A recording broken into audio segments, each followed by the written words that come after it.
सुनो जी, मुझे तो शीतल की बड़ी फिक्र रहती है। उसका ध्यान तो बस घर के बाहर दोस्तों के साथ घूमने फिरने में ही रहता है। उसे कुछ बोलो तो एक नहीं सुनती। मैं तो कहती हूँ इसकी जल्दी शादी वादी करवा दो, वरना लड़की हाथ से निकल जाएगी। तुमसे ज्यादा चिंता है मुझे शीतल की शादी की। कल ही वो रामपुर वाले मौसा जी को फोन भी किया था। बता रहे थे एक लड़का है नजर में, उनका अपना घर है और लड़का भी अच्छा है। अरे तो फिर बस बात चलाओ ना, एक बार देखे तो सही लड़का और घर बार कैसा है। कौन से लड़की की बात चल रही है यहाँ? तुम्हारी शादी की बात चल रही है बेटी। अब तुम्हारी शादी की उम्र हो रही है तो लड़का तो देखना पड़ेगा ना। उफ़ो, मुझे अभी नहीं करनी शादी वादी। ये तो मेरे खेलने कूदने के दिन है। बहुत खेल कूद ली तुम, अब घर के काम धाम सीखने की कोशिश करो, समझी? ससुराल जाकर हमारी नाक मत कटवा देना। सब्जी काटनी तो आती नहीं इसको, तो नाक ही कटवाएगी। अरे मैं इसे शादी तक अच्छे से सब सिखा दूंगी। आप तो बस उस लड़के से इसकी शादी के बाद चलवाओ। कुछ दिनों बाद कुणाल और उसकी माँ शीतल को देखने घर आते हैं। कुणाल दिखने में बड़ा ही स्मार्ट होता है। शीतल तो उसे देखती ही रह जाती है। देखो जी, हमारी कोई डिमांड तो है नहीं, बस हम चाहते हैं कि लड़की घरेलू हो, घर के सारे कामकाज संभाल ले। अब आपके परिवार में तो बस 3 ही लोग हैं, पर हमारा तो खूब भरा पूरा परिवार है। बाकी हमें लड़की के घूमने फिरने, दोस्तों से मिलने से कोई दिक्कत नहीं है। घर का काम करने के बाद जो चाहे सो करे। अरे वाह, ये तो इतने बढ़िया लोग हैं। लड़का भी इतना स्मार्ट है और ऊपर से इन्हें मेरे घूमने फिरने से भी कोई दिक्कत नहीं है। हे भगवान, तूने तो बिना मांगे मुझे सब दे दिया। बताओ जी, और क्या चाहिए हमें? हमारी तरफ से तो रिश्ता पक्का है जी। बस फिर तो हंसी खुशी शीतल और कुणाल की शादी हो जाती है। शीतल मन ही मन बड़ी खुश होती है और उसी खुशी के साथ वो अपने ससुराल में कदम रखती है। आओ बहू, तुम्हारा अपने ससुराल में स्वागत है। ये मिलो अपने परिवार से। ये तुम्हारे ससुर जी, तुम्हारी ननद सुनीता और गीता, सुनीता के पति राजेश और उनके 2 बच्चे राजू और चिंटू। ये ना हमारे साथ यहीं रहते हैं। ये तुम्हारी दादी सास है और बाकी लोग अभी बाहर गए हुए हैं। इतने सारे लोग, ये सब यहीं रहते हैं इस घर में? अरे अभी तो मेरे देवर देवरानी और उनके 3 बच्चे यहाँ नहीं है। उसके मायके में भी शादी थी ना, तो बस वहीं गई है। कल तक आ जाएंगे। हे भगवान, ये घर है या धर्मशाला? ये सब एक साथ इस घर में कैसे रहते हैं? मुझे तो पता ही नहीं था इनका इतना बड़ा परिवार है। अब समझी कि कोई डिमांड क्यों नहीं की इन्होंने। ये सब चाल चले मेरे साथ। अरे बहू, खड़े खड़े क्या सोच रही हो? चलो अपने कमरे में जाकर आराम करो। जी माँ जी। अगले दिन शीतल का ससुराल में पहला दिन होता है। शीतल रसोई में जाकर सबके लिए खीर बनाने लगती है। तभी उसकी ननद सुनीता आती है। अरे वाह भाभी, आज क्या बना रही हो? बस दीदी, आज वो पहली रसोई है ना, तो खीर बना रही थी। अरे भाभी, ये खीर वे रहने दो। घर में 4 लोगों को शुगर है और कुछ लोग मीठा ही नहीं खाते। आप ना सीधा खाना ही बना दो। क्या फर्क पड़ता है, मीठा बने या नमकीन, बस बहू के हाथ की पहली रसोई होनी चाहिए ना। जी दीदी, तो फिर मैं खाना ही बना देती हूँ। आप बता दो खाने में क्या बनेगा? बस सिंपल सी कोई सब्जी बना दो, जैसे आलू गोभी या आलू मटर, और उसके साथ रोटियां सेक दो। हमारे परिवार में अब तुम्हें मिलाकर पूरे 20 लोग हो गए हैं। 15 बड़े और 5 बच्चे। बड़ों की 6-6 और बच्चों की 2-2 के हिसाब से रोटी बना देना। चलो मैं चलती हूँ, सब देख लेना। हाँ, बड़ों की 6-6 रोटी मतलब कि 15 लोगों की 90 रोटियाँ, और बच्चों की 2-2 रोटी मतलब 5 बच्चों की 10 रोटियाँ। 90 और 10 मतलब कुल मिलाकर 100 रोटियाँ। हाय, मैं तो मर गई। 100 रोटी अकेले कैसे बनाऊंगी? माँ, ये तुमने मेरी शादी कहाँ कर दी? शादी से पहले तो मैंने कभी 4 रोटी से ज्यादा नहीं बनाई। शीतल एक बड़ी सी परात में 100 लोगों के हिसाब से आटा निकालती है और उसे गूंथना शुरू करती है। आटा गूंथते गूंथते शीतल के पसीने छूट जाते हैं। उसके बाद बारी आती है रोटी बनाने की। शीतल एक एक करके रोटी बनाना शुरू करती है और 10 रोटी बनाते ही अपनी कमर पकड़ लेती है। हाय, मैं मर गई।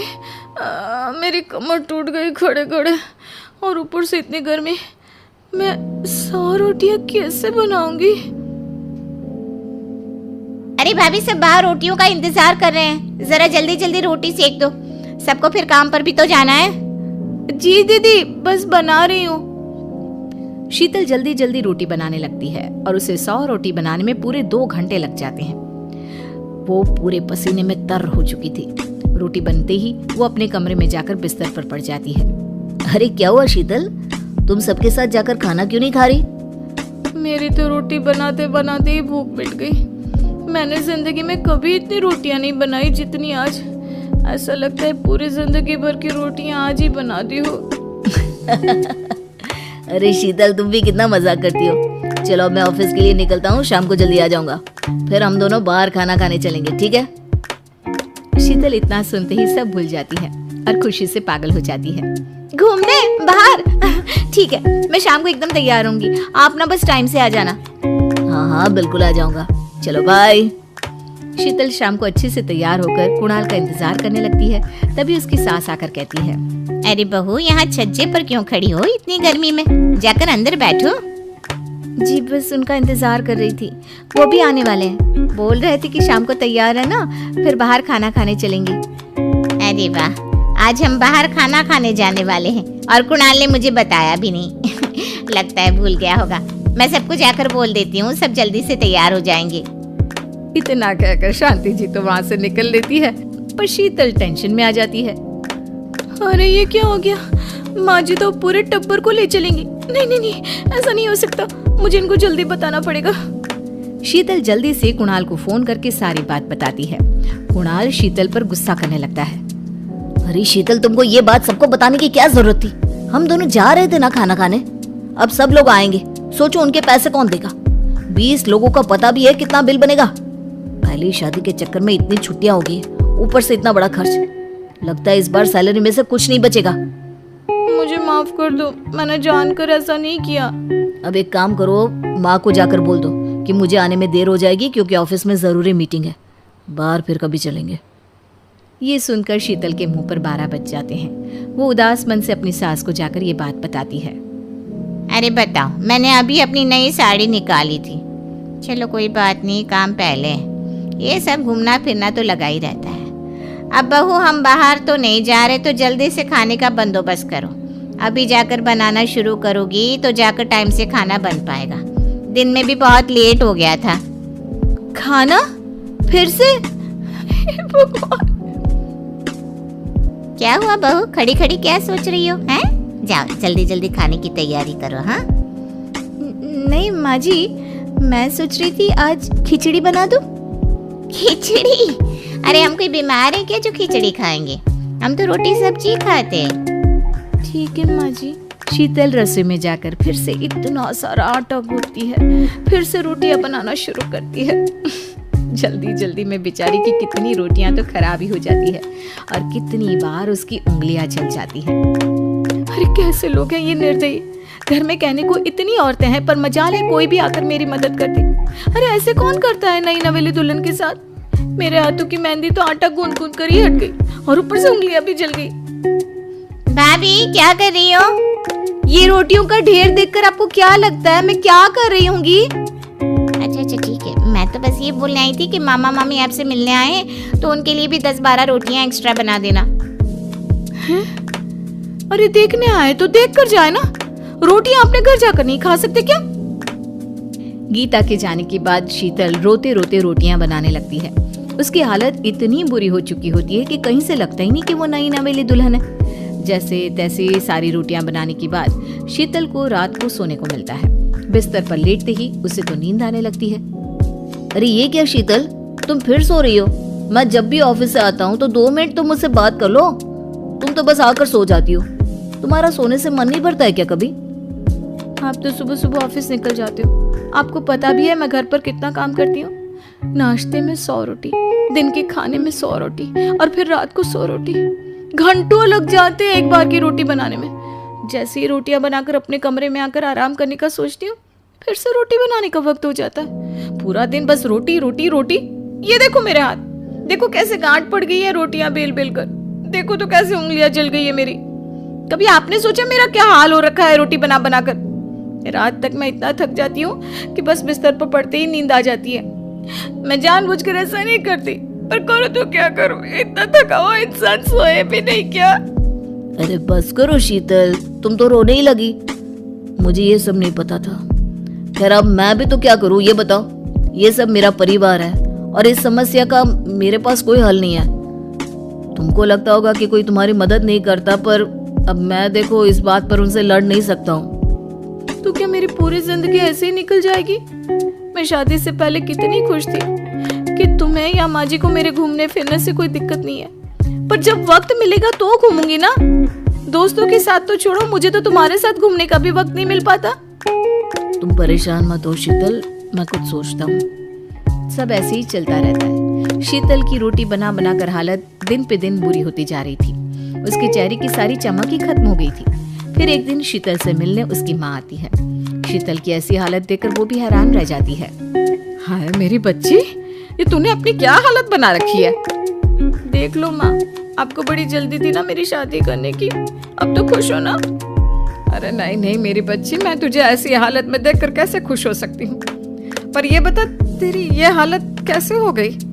रोटी बना बना कर। यहाँ एक बार में 100 रोटियां बनती हैं, और वो भी पूरे दिन में 3-3 बार।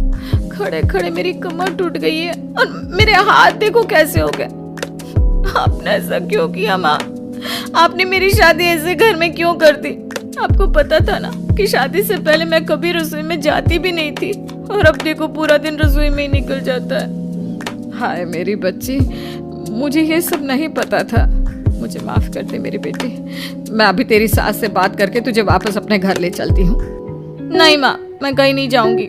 अब यही मेरा घर है, यही मेरा परिवार है। मैं इनको छोड़कर कहीं नहीं जाऊंगी। शीतल मेरी बेटी, तू कितनी समझदार हो गई है। मैं तो तुझे ना समझती रही, पर आज तेरे मुंह से ऐसी बातें सुनकर मेरा दिल खुश हो गया। भगवान तुझे दुनिया की सारी खुशियां दे। चल अब मैं चलती हूँ, तू अपना ध्यान रखना। शीतल की जिंदगी फिर से वैसे ही शुरू हो जाती है।